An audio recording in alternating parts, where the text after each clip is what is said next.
I'm Leah Gabriel with the Fox Report now and more of today's headlines. Some young football players saving a man and a woman trapped in an upside-down car. This happened after a crash in southeast Oregon. The 13 and under team from Idaho had just won a championship game. They saw the crash and pulled over to help. Video shows the teammates lifting the car to free the woman inside. Meantime, in Australia, they drive on the left and apparently they park down under. A hotel valet driver somehow put a Porsche underneath an SUV. This happened at Sydney's Hyatt Regency. Emergency crews cut the parker out of the Porsche. Unclear how he managed this, but the locals say that he is okay. And is there a veterinarian in the house? Because a goose got loose at a Detroit Tigers baseball game last night. A worker tried to chase it off the field, but as it flew off, it crashed right into the scoreboard, then dropped into the stands. A vet did happen to be at the game. She carried it out and released it into the wild. Shep will be right back. If you have moderate to severe plaque psoriasis, little things can be a big deal. That's why there's Otezla. Otezla is not an injection or a cream. It's a pill that treats psoriasis differently. With Otezla, 75% clear skin is achievable after just 4 months, with reduced redness, thickness, and scaliness of plaques. And the Otezla prescribing information has no requirement for routine lab monitoring. Don't use if you're allergic to Otezla. Otezla may cause severe diarrhea, nausea, or vomiting. Tell your doctor if these occur. Otezla is associated with an increased risk of depression. Tell your doctor if you have a history of depression or suicidal thoughts or if these feelings develop. Some people taking Otezla reported weight loss. Your doctor should monitor your weight and may stop treatment. Other side effects include upper respiratory tract infection and headache. Tell your doctor about all the medicines you take and if you're pregnant or planning to be. Otezla, show more of you. I feel a great deal of urgency. I think keep going and make a difference. At some point, we're going to be able to beat ALS. Because life is amazing. So I am hoping for a cure. I want this to be a reality. Yeah. Leo, I know I'm late. My wallet. Card lock from Capital One. Instantly lock your credit card in case it goes arrivederci. Monna, that smile. Technology this convenient could make history. What's in your wallet? With Expedia, you can book a flight, hotel, car, and activity all in one place. Everything you need to go. Expedia. Unjustified, unjustifiable, and dangerous. That's how the finance minister from one of the United States' top allies, France, is describing the new U.S. tariff set to hit in Europe. The president of the European Commission already warning that the EU has no choice but to retaliate, and it will. Those reactions and many more pouring in after the White House announced it's moving ahead with a plan to tax steel and aluminum products from Europe, Canada, and Mexico. When does it begin? Tonight at midnight. The United States will impose tariffs of 25% on steel, 10% on aluminum. Officials from Canada and Mexico are also suggesting they will too retaliate. President Trump announced the tariffs back in March, you remember, but he left a window open to negotiate with countries before they went into effect. The Commerce Secretary, Wilbur Ross, says there has been some progress in trade talks, but not enough to delay imposing the taxes any longer. He also says the United States is willing and eager to discuss even further. The White House says the move will protect American workers and help defend national security, part of the president's America First agenda. Though officials from the EU, Canada, and Mexico claim their shipments don't affect U.S. national security, and some critics warn Trump's tariffs could make U.S. steel and aluminum more expensive and increase the likelihood of a global trade war. They also say it could isolate the United States, America alone, as we're trying to negotiate deals with North Korea and Iran. Christina Partsinevelos from the Fox Business Network is here.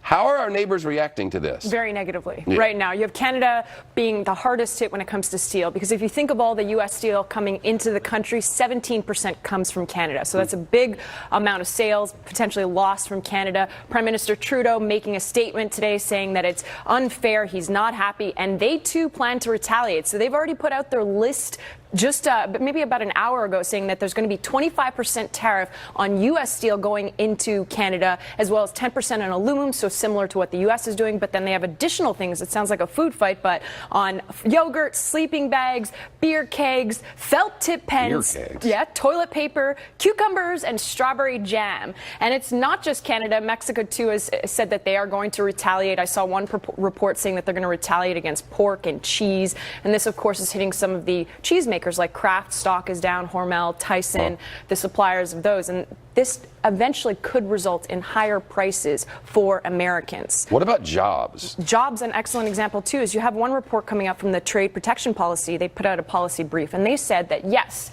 you're putting aluminum and steel tariffs out in the place, so maybe that'll bring some of the sales domestically to the United States. But that could hurt the industry as a whole. You'll increase the number of U.S. jobs, but overall, you'll see other industries suffer because people aren't buying expensive strawberries because they should be coming from Mexico or elsewhere. So you're seeing for every one job gained in auto, you're seeing 3 lost in other sectors. This is according to the report. So overall, we could see higher costs. Beer cans potentially going up 4 cents just because of the cost of steel. For one beer can? For one beer can. This is according to the beer industry. And then canned goods, can manufacturers saying that prices will go up. So I know you like Spam. You drink 100 beers, that's $4. Well, probably more, too, because that's just the cost. They'll add a few extra pennies on that. Our crew is going to have to find new hobbies. I know. No more drinking.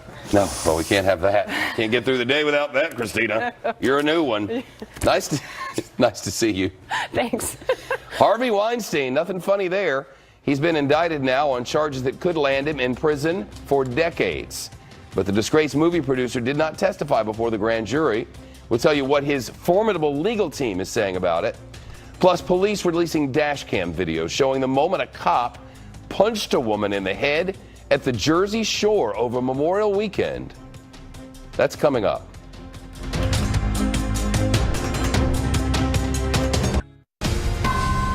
Civil defense officials on Hawaii's Big Island say the fastest moving and hottest lava yet from Kilauea is headed for homes. And they're warning people to get out before their escape routes are cut off. Some new video and images in our slideshow this afternoon. This drone video is quite something. This first one. This drone is going to fly up over toward the crater here. It's great.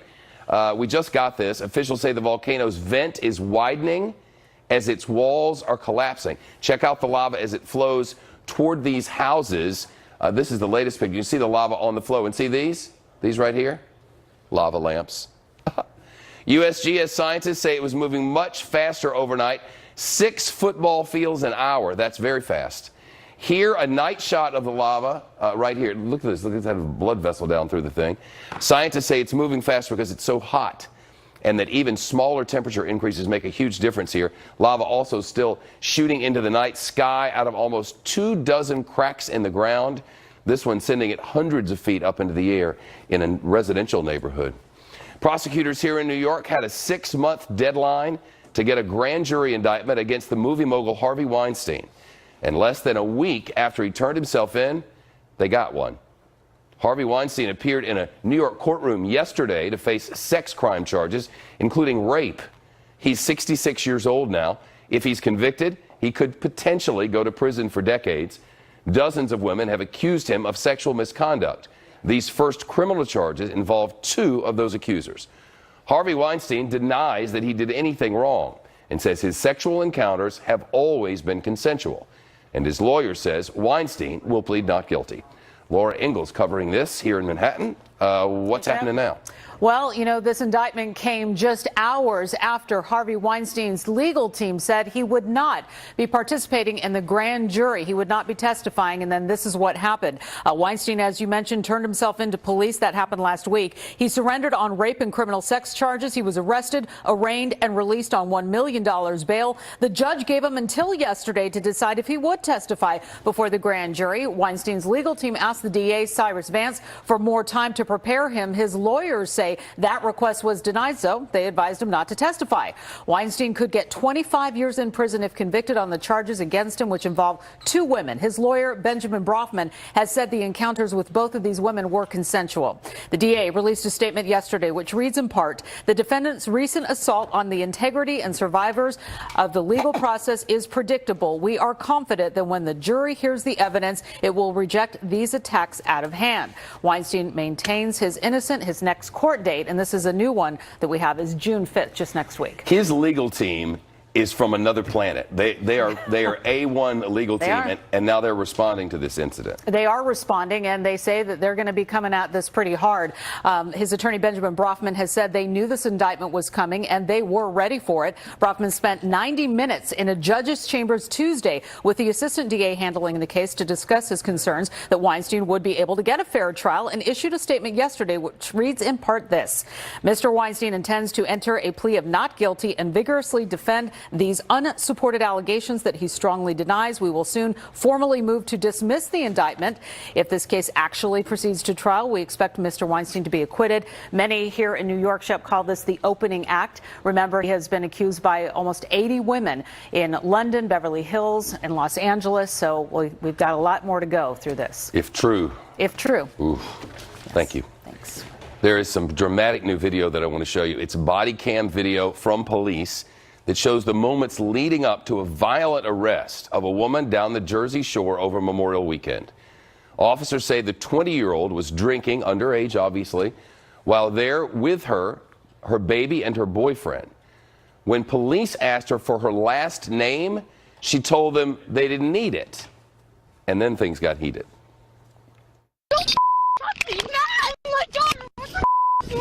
Done. That's it.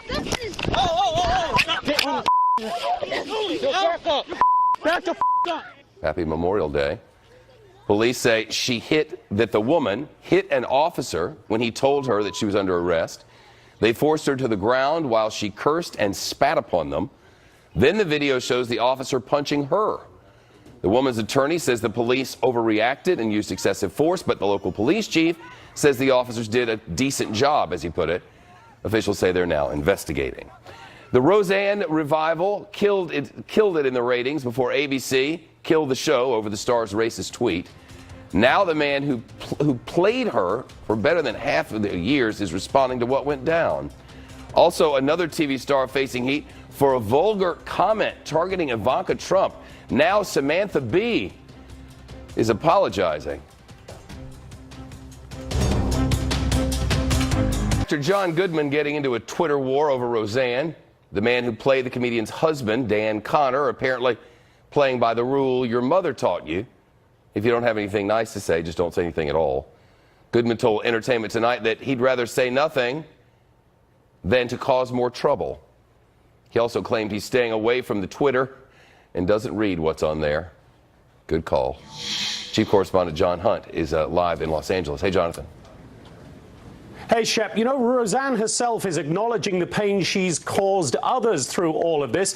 In one of her many tweets referring directly to John Goodman and fellow cast member Laurie Metcalf, writing, quote, I just wish ABC had not thrown 2 of the greatest actors in the world out with me, Laurie and John. I'm so sick over this. But spare a thought too, Shep, for the less well-paid writers and minor cast members who suddenly find themselves out of work because of Roseanne. Ben Sherwood, president of Disney ABC Television Group, acknowledged them in a memo, apologizing to, quote, the many men and women who poured their hearts and lives into the show and were just getting started on next season. We're so sorry they were swept up in all of this. Sherwood also said the network had to uphold its values of tolerance and civility. Shep. Hey, Jonathan, there's now a new TV controversy involving Samantha Bee, and the comments that she made about Ivanka Trump. Yeah, last night on her TBS show, the comedian addressed Ivanka Trump saying, quote, do something about your dad's immigration policy, you feckless, and she used the C word there. He listens to you, she went on. Put on something tight and low and tell your father to stop it. White House Press Secretary Sarah Sanders today condemned Bee's language as vile and vicious and added, quote, the collective silence by the left and its media allies is appalling. Her disgusting disgusting comments and show are not fit for broadcast, and executives at Time Warner and TBS must demonstrate that such explicit profanity about female members of this administration will not be condoned on its network. Samantha Bee issued a statement via TBS saying, quote, "I would like to sincerely apologize to Ivanka Trump and to my viewers for using an expletive on my show to describe her last night. It was inappropriate and inexcusable. I crossed a line and I deeply regret it." No indication from TBS at this point that they will be pulling Bee's show. And in fact, they tweeted just a short time ago, Shep, that Samantha Bee will be recognized at an event tonight for, quote, advancing social change. Shep? Jonathan Hunt live with us. The news continues after this. About an hour ago, the bears, where they do not belong. First north of Reading, PA, where a black bear escaped the heat with a dip in the backyard pond. The backyard pond's owner wisely decided against confronting the bear and chose to record it on the video instead. The bear eventually got bored and wandered off to his neighbor's yard, where it presumably fired up the grill. And look at this brown bear taking a jog through a neighborhood in Southern California, don't you know? Very chill there. Cops north of Los Angeles say the animal peacefully roamed about, even climbed a tree before it also got bored. Just like his friend in Pennsylvania, police say they were eventually able to capture this bear and bring it back home. On this day in 1929, the Ford Motor Company signed a deal to produce cars in the Soviet Union. At the time, the U.S. didn't have diplomatic relations with the USSR, so this was a groundbreaking thing. Historians say the Soviets' new power to churn out more cars and trucks helped them defeat Nazi Germany on the Eastern Front in World War II. After Henry Ford cut a deal between capitalism and communism 89 years ago today. Well, the Dow took a little bit of a downer today. That happens from time to time. Cavuto starts right now. The conditions are putting President Trump and Chairman Kim Jong-un in a place where we think there could be real progress made by the two of them meeting. It does no good if we're in a place where we don't think there's real opportunity to place them together. We've made real progress towards that in the last 72 hours. All right, real progress for that big meeting. Not so much real progress at the corner of Wall and Broad. Welcome, everybody. I'm Neil Cavuto, and this is your world. Well, markets love that kind of thing. Anyone who wants peace loves that kind of thing, that the talks could be back on between the leader of the United States and the leader of North Korea next month, maybe the same exact time and place as was originally supposed to be the case. It's what happened in the interim, where the president decided to get tough on trade as an opening salvo sent to the Chinese through our friends like the Mexicans and the Canadians and the European Union on steel and aluminum tariffs that are going to be big and have a very, very big factor on this economy and where it goes from here. We're going to get to all of that in a second. First, to Rich Hetson at the State Department on what happened today. Rich. Good afternoon, Neil. And the Secretary of State acknowledges real progress, but he also says this is really going to be difficult to change decades of North Korean beliefs and behaviors. He and the vice chairman from North Korea, Kim Yong-chul, met for several hours over the last couple of days, last night for dinner and then this morning for a few hours. Pompeo says it would be nothing short of tragic to let this opportunity go to waste. The North Korean government spent decades building a nuclear program to safeguard its regime. Secretary Pompeo says his mission is to convince Kim Jong-un that his nuclear weapons actually present a threat to his security. And while he expressed optimism about these negotiations, Pompeo acknowledges they've been difficult and will likely continue to be. There will be tough moments. There will be difficult times. I've had some difficult conversations with them as well. They've given it right back to me, too. There were decades into this challenge, and so one not ought to be either surprised or frightened or deterred by moments where it looks like there are challenges and difficulties, things that can't be bridged. Our mission is to bridge them. 1 week ago, President Trump released a letter canceling this June 12th summit with Kim Jong-un. Now his vice chairman is in New York City and brings with him a letter of his own, one that the secretary says he will deliver to President Trump tomorrow from Kim Jong-un. Reporters also asked the secretary if this summit is still on for June 12th in Singapore. The secretary says he doesn't know the answer to that. And while all this is ongoing in New York, Neil, Kim Jong-un is in Pyongyang meeting with the Russians as they try to get involved in this issue. issue. He hosted Sergei Lavrov, the Russian foreign minister, who invited him to Moscow and delivered him best wishes and regards from President Vladimir Putin.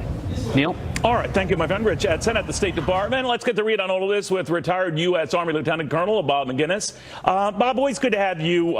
It looks like it's back on. Whether it's exactly on the 12th, exactly in Singapore, I don't know, but it looks increasingly like it is. In that case, what do you think? Well, that's good news if it's back on. I think we're tired of having our 28,000 people be a tripwire in South Korea. But, the fact that Lavrov was there providing greetings from Putin and Pyongyang, and of course Kim Jong-un has met twice here with Xi from China. He's getting a lot of mentoring, and so the geopolitics of this are far more than what we've seen perhaps just with Kim Jong-un's father and grandfather in the past. So this could become very complicated, and I'd like to see the letter, whatever that letter looks like that Mike Pompeo delivers tomorrow to the president. Very important. It's going to be a gesture, hopefully a good gesture.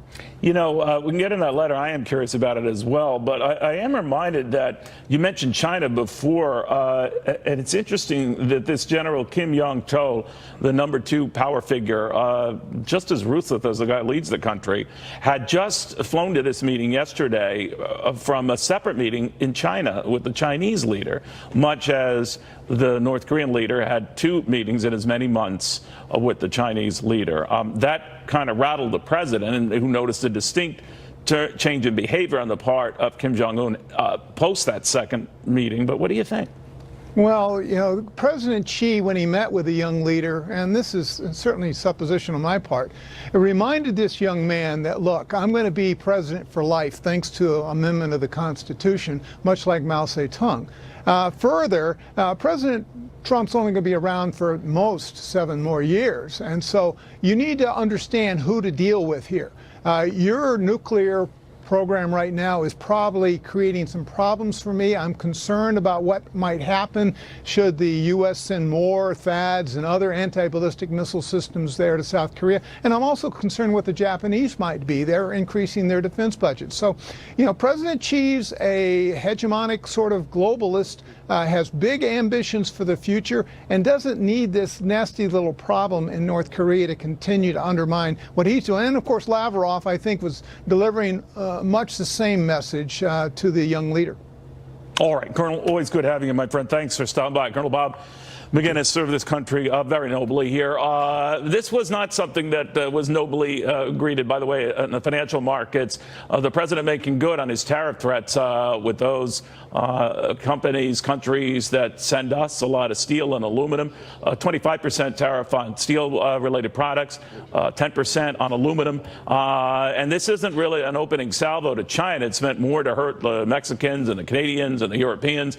None of them seem to like it. Already indications that Germany plans a response. Canada saying much the same.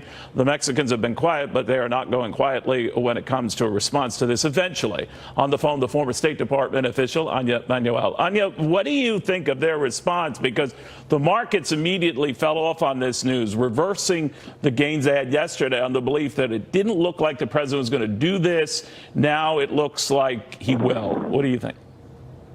Thanks, Neil. Slapping tariffs on some of your closest allies, I think, is not a smart policy. In my view, we should focus on China, which has been cheating. The Chinese are playing a 100-year game. They're focused on succeeding at the industries of the future, robots, aerospace, technology, while our game seems to want to turn the clock back, and it seems to change with every tweet. So I think imposing this trade back and forth, and whether it boomerangs here, that whatever justifications the president might have, a lot of people agree, if nothing else has come of this whole drama, it's wakening up people the fact that a lot of countries do rig events in their favor, particularly the Chinese, from their currency to their economy to a whole lot more, but that it could blow up on the president's face right ahead of the midterm elections. What do you think? Well, I think most economists will say that they are not in favor of these tariffs across the board, and it's very confusing for the average American to know what the result of this will be. Will prices increase on aluminum, steel, and car makers, or will we come back to the table, the U.S., with our allies and negotiate a better deal on NAFTA or a better deal on reducing our trade deficit? Our global trade deficit is $800 billion a year, Neil. That's unsustainable, and the U.S. trade team is sitting at the table right now, and they're going to try and solve that. It's going to take time, but at least someone is trying. All right, Heather, thank you very, very much. Still too early to tell, but wrapping up May to Heather's point here, it was a good month all in all for stocks, even with the final sell-off. But as Heather also pointed out, since the beginning of the year, we're essentially flat. All right, in the meantime, we're getting more details on James Comey's firing at the FBI. What's interesting is who wrote about it and got into it after this.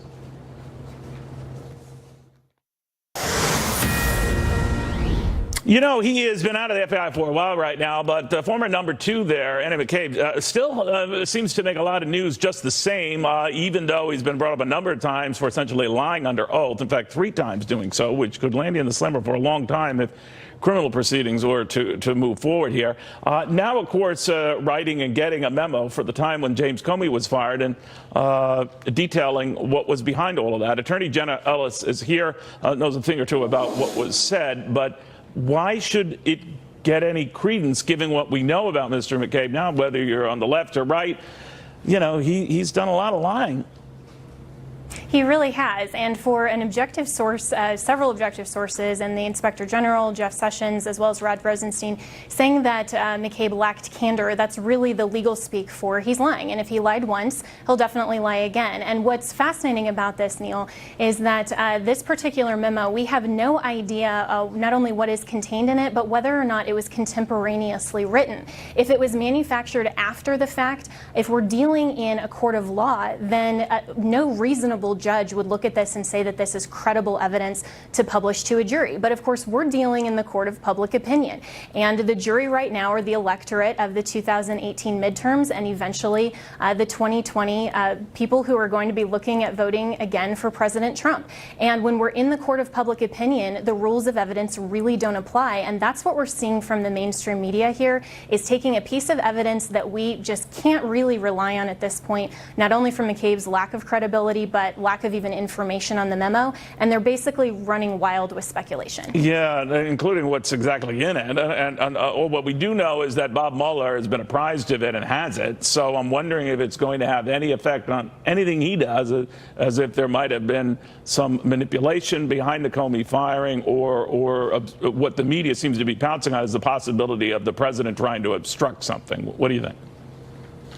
And that's a possibility, but again, at the investigation stage, we really don't know one way or the other, because if we're dealing with obstruction, I mean, McCabe is looking at his own potential criminal proceedings here, and if this ever even got to indictment, then we would be looking at a lot more known factors then. But we're dealing with a memo that's highly speculative, and so at this point, I don't think it changes the legal analysis, but if Congress really wants to know the truth, and if truth is really what we're seeking here, then Congress should be the one to appoint a special counsel with a much more particularized mandate and actually seek truth, not seek to just win political points in the media. Well, good luck with that. Oh my God, if I see another counsel, we're running out of lawyers, if that's possible.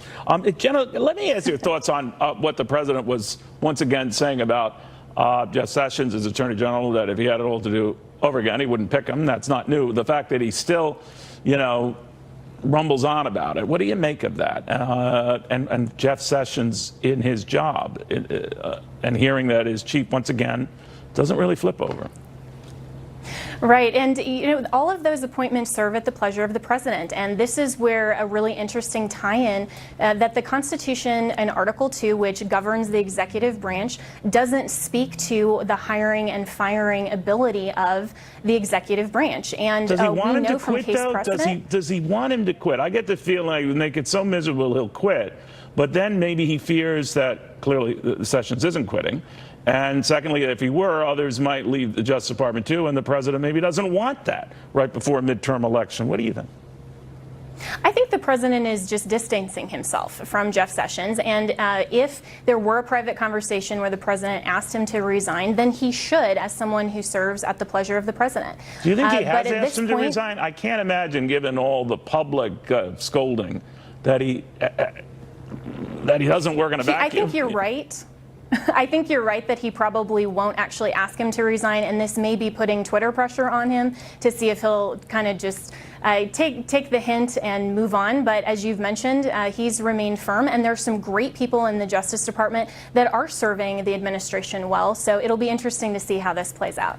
And I'd be remiss if I didn't mention the president considering pardons for former Governor Blagojevich, Martha Stewart. What's going on here? I think this is a great thing that President Trump is doing. As a former prosecutor and criminal defense attorney, the fact that a conservative president is actually taking a look at criminal justice reform, he's taking a look at his power in the executive to be the check on the judiciary and actually issue pardons, signals a great issue that really can bridge the aisle, and I applaud the president for actually taking a look at this. Whether or not we all individually agree with the pardons, the fact that he's taking a look at it and it's not just sort of a as I leave office kind of thing is a great signal from a conservative president. All right, Alice, thank you very, very much. We're going to continue to explore this again. This is something the president has thrown out there that would be possible, that he would look at pardons for both of these individuals. The question is why, and why these two now? We'll see. More after this.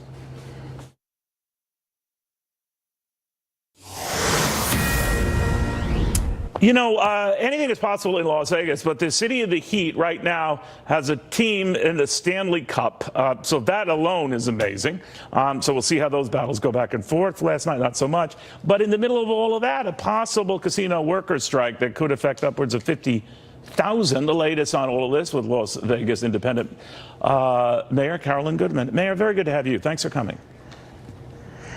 Oh, thanks, Neil. It's good to hear your voice again. All right, same here. Let me ask you a little bit about some of these casinos and unions negotiating these pay raises for workers, because the timing couldn't be worse. How likely do you think a strike is? I mean, this is the time of year where interest in Vegas, to say nothing of hockey, pops inexorably. So what's going on? Well, you know, I mean, as you so well know, I mean, this is entertainment capital. So I think it'll settle. I'm not quite sure what the numbers are going to be. It's a 5-year contract. I do believe, hopefully,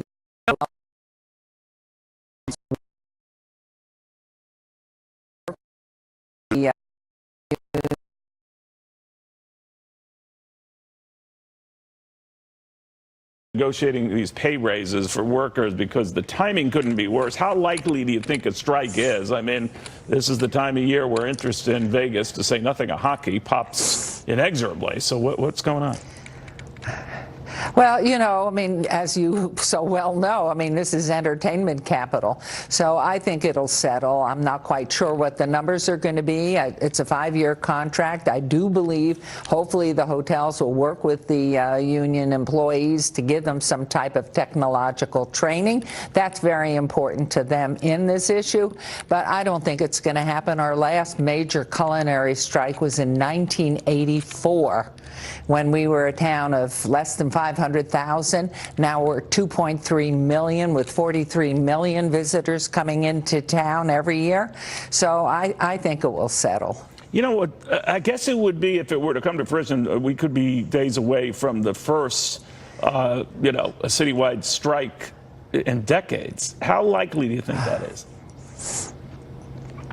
You know, I really, because we depend for everything that we do here on the diversity of our community and on the camaraderie of everybody that lives here, I think it will settle. I'm not quite sure on the numbers, because, of course, I haven't been included in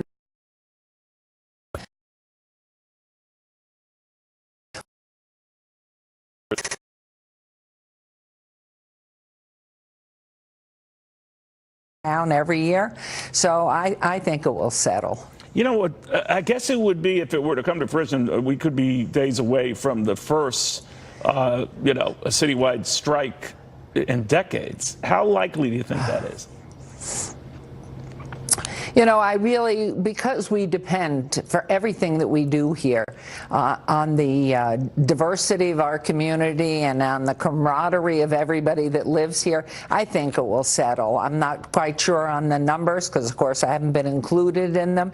We have two major players, MGM Resorts, of course, and Caesars Entertainment, that together probably own more than a dozen of the resort properties.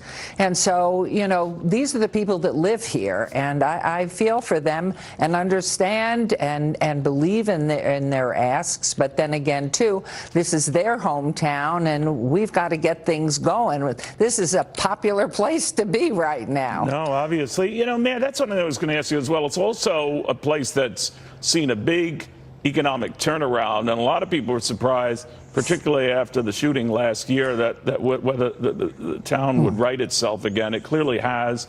But I'm wondering whether something like this, just hearing about it, chases individuals away, or they start thinking, well, maybe not Vegas right now.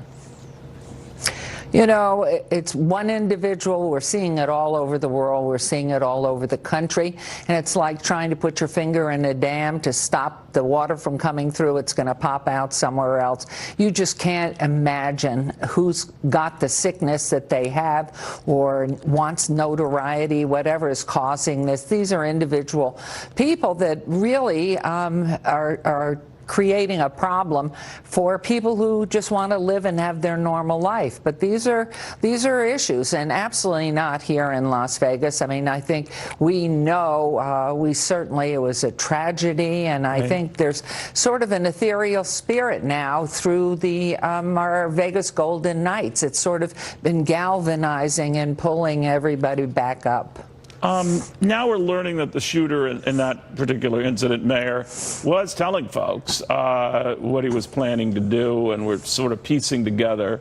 This would not be the first shooter who was telegraphing his intentions, but what do you make of all that? Well, you know, I'm looking at the students. I mean, these students around the country, and whether they've been bullied or they're a bully or they're a dropout, you know, a lot of it's all about the media attention. And during that tragic time, which we continue to deal with, I have yet to mention the shooter's name here or have anything to say about him, because it's about the 58 people we lost, all of those people who were wounded, the wonderful first responders, and about life as it is today. Something has to be done. The family needs to be fixed. Young people need to learn how to tolerate each other and identify for help students who seem to be having problems. We need to galvanize and get young people involved. It's not about the guns. It's really about these young people who have issues and don't know how to handle it because they don't know how to talk with each other anymore. And a lot of it has to do with that their fingers are doing all the talking. Yeah, there could be a lot to that. You know, Mayor, has the city changed, or people now more leery of outdoor Vegas events post this incident, that there are very few of them that people seek out now, and fewer even offer now in your city?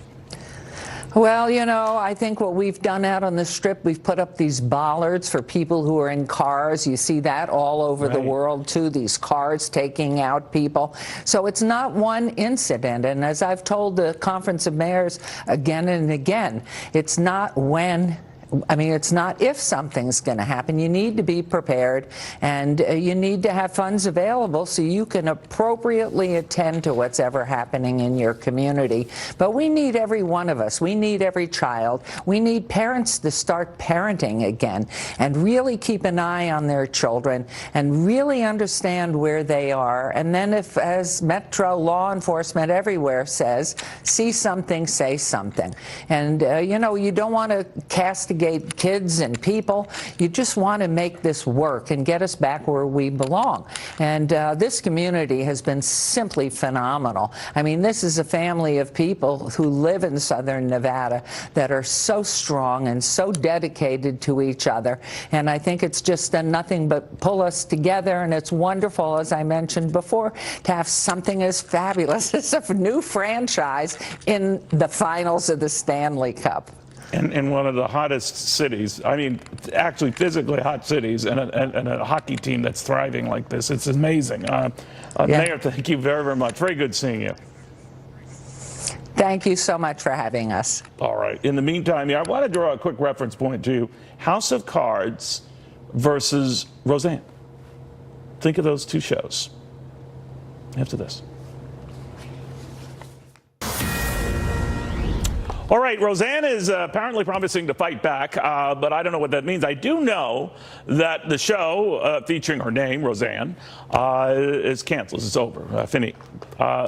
But what if another network wants to pick it up, or someone else says, you know what, we can make this thing work? Now, before you laugh and dismiss what I'm saying, how can it go on without Roseanne? Keep in mind that even though Kevin Spacey is no more, at least in the show House of Cards, the Netflix series is returning without him. So one last season, it's a lot of episodes without him. So there is a background to all of this. So Democratic strategist Jessica Tarloff on that. Campus Reform's Lawrence Jones. Lawrence, what do you think of that possibility? The show must go on even without its star. I think that would be the right thing to do. I mean, I think it's amazing that someone can be so selfish to go on social media and not think about the consequences that not only for herself, but the rest of her castmates, the crew. And I think that's the best solution right now. I think Americans should support the show to say, you know, when people are hateful, we won't support them, but we'll definitely support others. You know, Jessica, I don't know what they call it then, maybe not Roseanne, but there is precedent, like I said, in the House of Cards, and there are issues where a major figure goes, and not sometimes over controversy, but the show does go on in another form, not always successfully though. But what do you make of that? Yeah, well, it happens obviously with House of Cards, as you said. Kevin Spacey as well. They replaced him in All the Money in the World, the movie that was about to come out. Point. Which I think did okay. But at the end of the day, I agree with Lawrence that this is really about the people who are left behind here. Hardworking people who have also been with this show, if you think about it, for decades. There's a lot of certainly original cast, but crew as well here. It was undeniably selfish of Roseanne to do this, also undeniably racist. And it would be great to make this into the teachable moment that Valerie Jarrett wants it to be.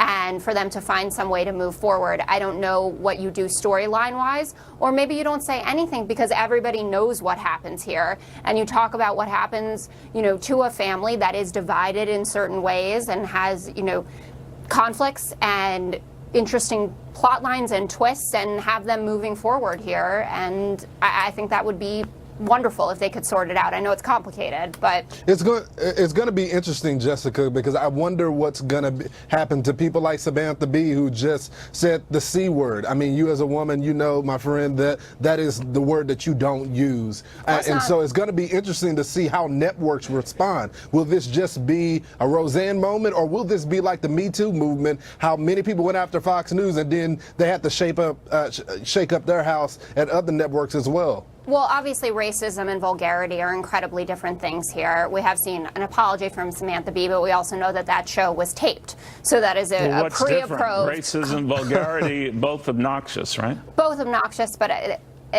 is different, and it is much more extreme. Comedians are known to be vulgar. They are not known to be racist, or the ones that aren't known to have hit because TV she's a more liberal comedian? Or would you say the same about a conservative comedian? Because Roseanne is supposed to be a conservative comedian, right? Well, I don't think that racism should be tolerated on any front. There are a lot of people who are vulgar who get away with it. I personally don't like it. You know, Chelsea Clinton jumped to Ivanka's defense today on Twitter about this. No one thinks it's acceptable. But in the grand scheme of offenses, racism, vulgarity. Offensive is offensive. One is cable news, one is not. But I mean, come on. I mean, we can't split hairs over stuff that's obnoxious, period, right? Well, I also didn't call. That was ABC's call, right? I never said Roseanne should lose her show. This is the free market. Let it decide. Bob Iger said these are not our values. Get her out of here. I think that was the right decision, and we'll hear more from TBS. So what is the values then? Yeah, I guess that's the question, Neil, is companies have to decide what represents their value. Is it just racism, or is it saying things that are offensive to women? I mean, a lot of these networks who are progressive and liberal say that they have one viewpoint, but it really is a different set of rules for conservatives as well as liberals. And I think that needs to be an honest conversation as well. Guys, you both argue your points very well without getting vulgar and nasty. Well, a little nasty, but thank you both. Thank you both very, very much. Thanks, Neil. All right, remember Jimmy Carter, one-term president? My next guest says probably one of the more consequential one-term presidents ever. And he, too, was trying to drain a swamp, just very, very differently than this president. A fascinating look at a presidency maybe you don't know, but an author I think you should.